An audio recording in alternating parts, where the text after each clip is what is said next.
सबसे बड़ा दान कहानी महात्मा बुद्ध से संबंधित।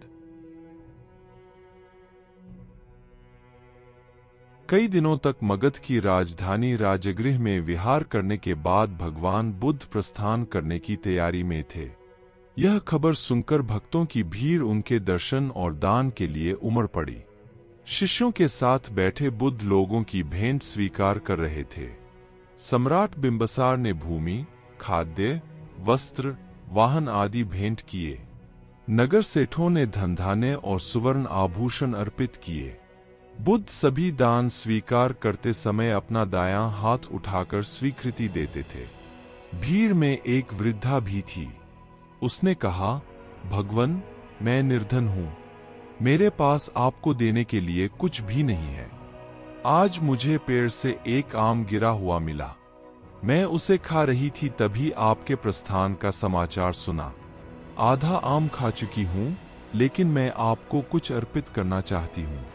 मेरे पास इस आधे खाए हुए आम के सिवा कुछ भी नहीं है।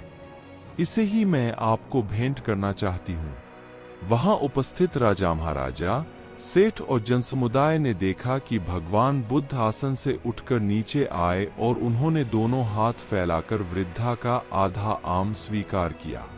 सम्राट बिंबसार चकित होकर बोले, भगवन, एक से बढ़कर एक अनुपम और बहुमूल्य उपहार तो आपने केवल हाथ हिलाकर ही स्वीकार कर लिए, लेकिन इस बुढ़िया के जूठे आम को लेने के लिए आप आसन से नीचे उतरकर आ गए। इसमें ऐसी कौन सी विशेषता है? बुद्ध मुस्कुराकर बोले, इस वृद्धा ने मुझे अपनी समस्त पूंजी दे दी है। आप लोगों ने मुझे जो कुछ भी दिया है वह तो आपकी संपत्ति का कुछ अंश ही है, और उसके बदले में आपने दान करने का अहंकार भी अपने मन में रखा है। इस वृद्धा ने मेरे प्रति अपार प्रेम और श्रद्धा रखते हुए मुझे सर्वस्व अर्पित कर दिया है। फिर भी उसके मुख पर कितनी नम्रता और करुणा है। कर्म की भावना। कहानी में वृद्धा के पास भगवान बुद्ध को देने के लिए कुछ नहीं था, लेकिन फिर भी वह कुछ अर्पित करना चाहती थी। इस भावना का महत्व है। यह हमें सिखाता है कि हमें केवल धनधान्य का दान ही नहीं करना चाहिए, बल्कि अच्छे कर्म करने चाहिए। दूसरों की मदद के लिए हमेशा तत्पर रहना चाहिए। जरूरी नहीं कि हर बार बड़ा काम ही किया जाए। छोटे छोटे अच्छे कार्यों से भी समाज में सकारात्मक बदलाव लाया जा सकता है। उदाहरण के लिए, आप सड़क पर किसी को परेशानी में देखते हैं तो उनकी मदद कर सकते हैं। किसी बुजुर्ग को रास्ता पार करने में सहायता दे सकते हैं या कूड़ेदान का इस्तेमाल कर सकते हैं। ये छोटे छोटे कार्य समाज को बेहतर बनाते हैं। 2. प्रेम और श्रद्धा। कहानी में वृद्धा का आधा आम भले ही कम मूल्य का था, लेकिन उसने इसे प्रेम और श्रद्धा के साथ भेंट किया। यही चीज दान को सबसे बड़ा दान बना देती है। हमें अपने कार्यों में प्रेम और श्रद्धा का समावेश करना चाहिए। दूसरों के प्रति दयालु रहकर और उनके कल्याण की कामना करके ही सच्चा सुख मिलता है। उदाहरण के लिए, आप अपने माता पिता की सेवा प्रेम और श्रद्धा से करें। अपने कार्यस्थल पर सहकर्मियों के साथ अच्छा व्यवहार करें। यातायात के नियमों का पालन करते हुए सड़क पर चलें। ये सभी कार्य प्रेम और श्रद्धा से किए जाएं तो समाज में सकारात्मक बदलाव आ सकता है। 3. अहंकार का त्याग। कहानी में राजा महाराजा और सेठों ने दान तो किया, लेकिन उनके मन में अहंकार भी था। दान अहंकार से नहीं, बल्कि निस्वार्थ भाव से करना चाहिए। हमें दूसरों की मदद करते समय यह ध्यान रखना चाहिए कि ऐसा हम किसी एहसान के लिए या किसी प्रतिफल की उम्मीद में न कर रहे हों। उदाहरण के लिए, किसी गरीब को दान देते समय यह न सोचें कि आप उन पर कोई एहसान कर रहे हैं। किसी को रास्ता बताते समय यह न सोचें कि आप बहुत महान हैं। दान हमेशा शुद्ध मन से और विनम्रता के साथ करना चाहिए। 4. संतोष और त्याग। कहानी में वृद्धा के पास भले ही कुछ नहीं था, लेकिन वह संतुष्ट थी। उसने जो कुछ भी था उसमें से ही दान कर दिया। हमें भी जीवन में संतोष रखना सीखना चाहिए। लालच और लोभ से दूर रहना चाहिए। दूसरों की खुशी में ही अपनी खुशी ढूंढनी चाहिए।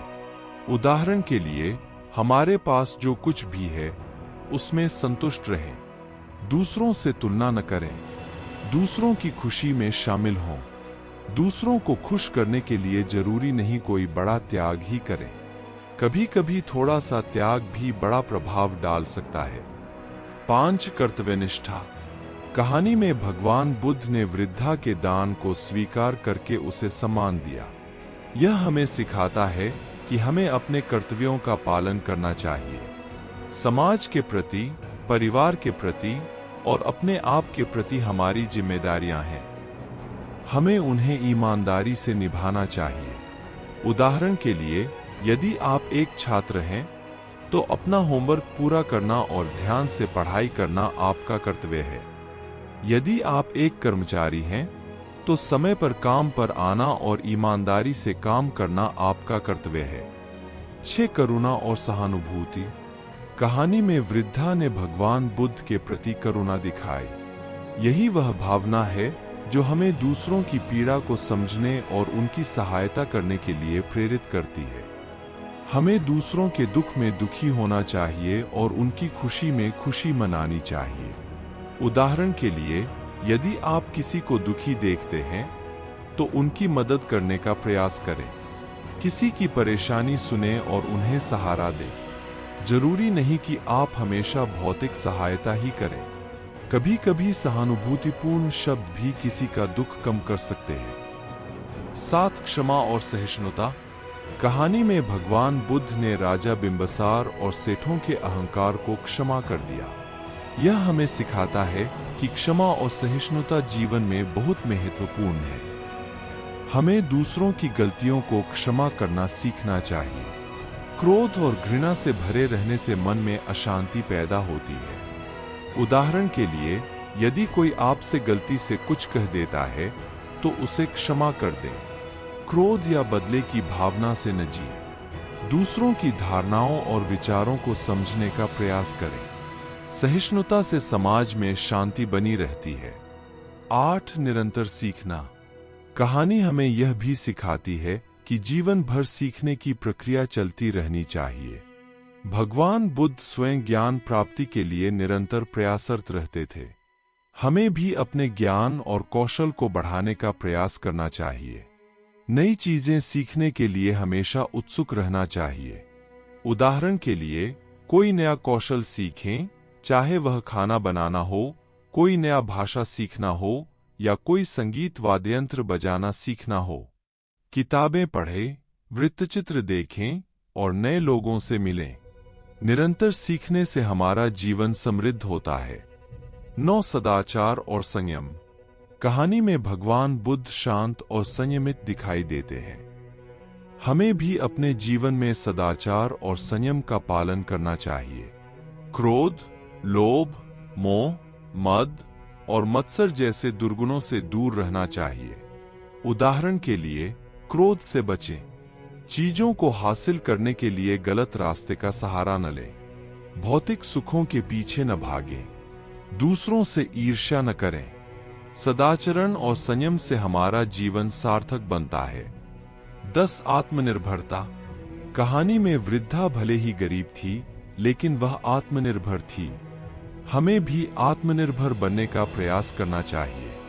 दूसरों पर निर्भर रहने की आदत नहीं डालनी चाहिए। अपनी जिम्मेदारियों को खुद ही निभाना सीखना चाहिए। उदाहरण के लिए, अपनी पढ़ाई खुद करें। दूसरों से मदद लेना बुरा नहीं है, लेकिन हर काम के लिए दूसरों पर निर्भर न रहें। नौकरी करें या कोई व्यवसाय शुरू करें। आत्मनिर्भर बने रहने से जीवन में गौरव की अनुभूति होती है। निष्कर्ष, सबसे बड़ा दान की कहानी सिर्फ दान के बारे में नहीं है, बल्कि यह जीवन जीने की कला भी सिखाती है। यह हमें प्रेम, करुणा, सहिष्णुता, संतोष, कर्तव्यनिष्ठा और आत्मनिर्भरता जैसे गुणों को अपनाने के लिए प्रेरित करती है। इन गुणों को अपनाकर हम न केवल अपना जीवन बेहतर बना सकते हैं, बल्कि समाज को भी एक बेहतर स्थान बना सकते हैं।